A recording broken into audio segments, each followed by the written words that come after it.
My name is Lori Blatzheim. I am a writer and a blogger. Our program is dedicated to writers and what they have produced.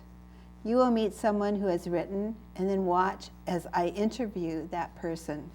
Next, the writer will show us examples of work he or she has created.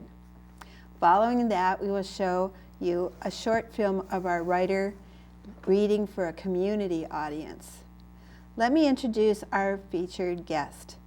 This person was internationally recognized at the Austin, Texas International Poetry Festival for her poem, Father, and has been published in its juried anthology, Diversity, many times.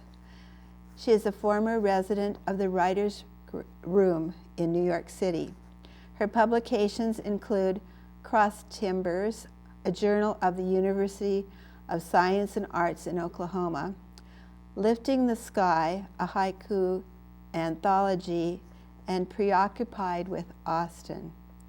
She is read at venues like the Weissman Art Museum in Minneapolis, Minnesota, the Dodge Poetry Festival in Newark, New Jersey, to varied locales in Austin, Texas, and here at home, including the Carver County Libraries and Excelsior Bay Books. The hopefulness and goodwill of both the Austin, Texas, and the Chanhassen, Minnesota area writers community is a great source of her inspiration and pride. Ladies and gentlemen, I would like to introduce Becky Liestman. Becky, it's so nice to have you here. Thank you so much for coming. It's great to be here, Lori. Oh, thank you. We appreciate the fact that you've taken the time, and it will add to our understanding of what you've been doing. I do have some questions for you. Hope you don't mind. I wanted to know, when did you start writing and what made you decide to write? You know, it's a big question and a really small question. I actually first started writing, I would say, in about 4th grade. When like all of us in public school, we had to learn something about poetry, and our teacher decided to do a lesson on haiku. And what happened out of that was we couldn't go to recess until we wrote a poem and handed it in. So of course, fear just engulfed the classroom immediately.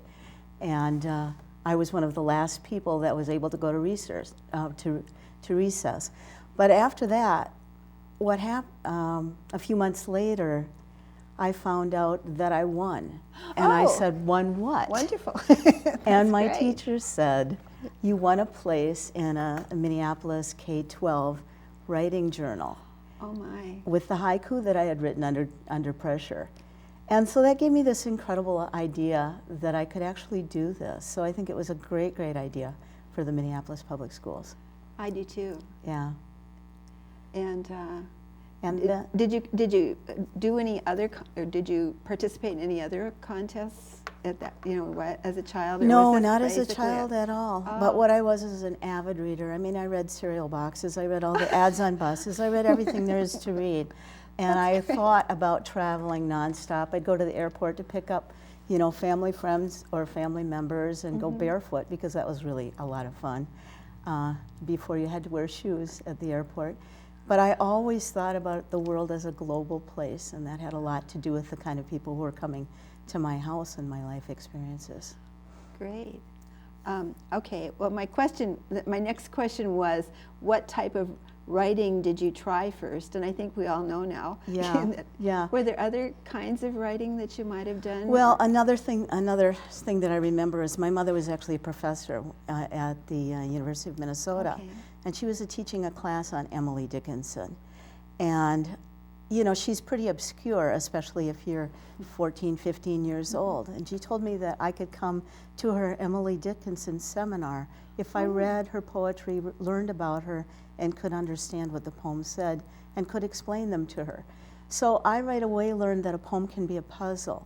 Oh. But poems often are not puzzles. As a matter of fact, through the changes we've had, maybe in the last 100 years, poems often have become, you have gone from things like metaphysical and surrealism and all these other aspects of poetry that follow the visual arts world, and seeking to find the truth in different ways.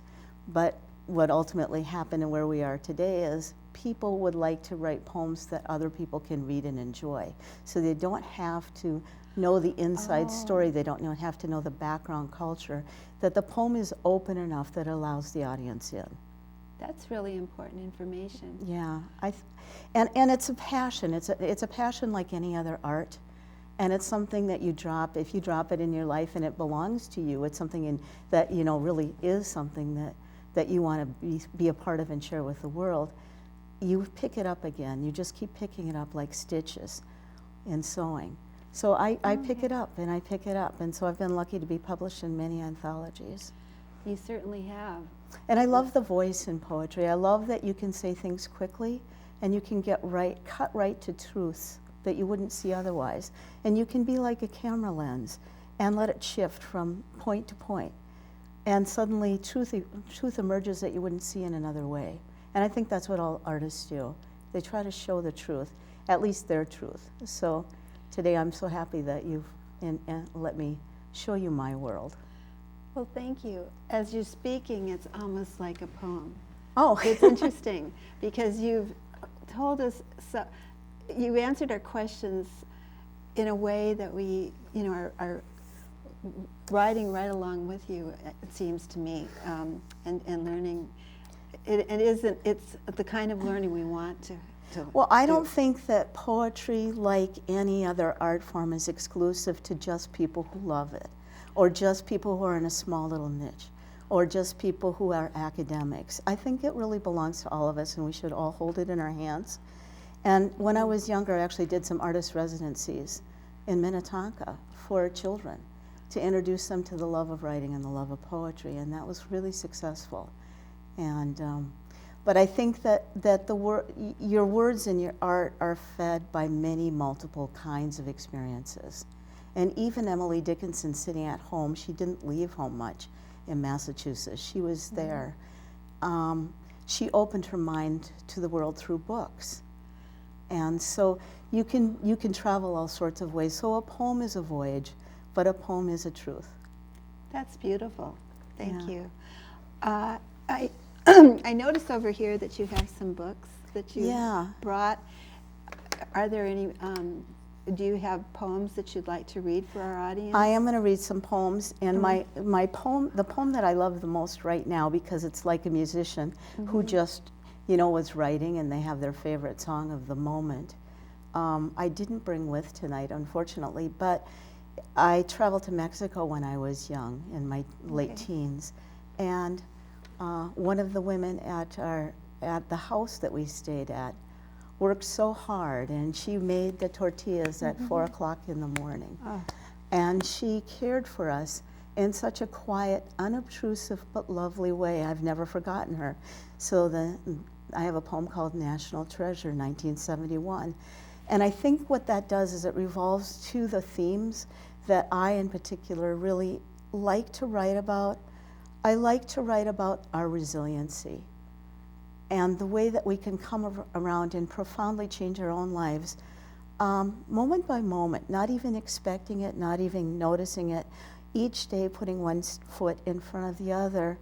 I think that people are very strong and they're very good survivors, and we can be so resilient from so many things. So my poem talk about people's stories, they talk about characters, they talk about continuing and being resilient in difficult times, but also finding the joy that we can have together and how we can draw ourselves together. That's wonderful. So I could read you one. That would be great. I'd really like to hear it. This is a poem. This is the poem that won at Austin, Texas. And by the way, I don't think I've said this. I actually was born in International Falls, Minnesota, and I've lived in Minnesota for most of my life. But you find homes other places, and Austin is one of my other homes. So the name of this poem is Father. It's about a Culligan tank. For those who don't know, that's sort of like a water tank, a water softener tank. So very heavy. Father. He carries the Culligan tank on his back, the thick clunking music as iron strikes flesh. He struggles up the stairs, 1 foot, in alliteration. He is bringing soft water to small rural farms. What is soft for them is hard for him. The lead weight above him is obliterating. It will not curve with him, bend to him. His will, it stands alone. The crushing weight, no, has no conscience. It is concrete in its simplicity. Swish, sweat, seeking him, pummeling him, intense, sinking. How hard can an old heart burn? The farm dog attacks his leg, chews at him. Beyond the weight, he has mastered a sharp kick. The dog retreats. He is bringing home his paycheck, bringing home his paycheck. His feet are rubber on the farmhouse stairs. He does his duty. He is beyond himself in the trenches of the Aleutian Islands, bombed daily and daily, liberating Dachau, only one speck in the Allied forces, going on. Picking potatoes as a migrant, school at the wayside, his body will not stop. Tending his family, his body will not stop. His body will not stop.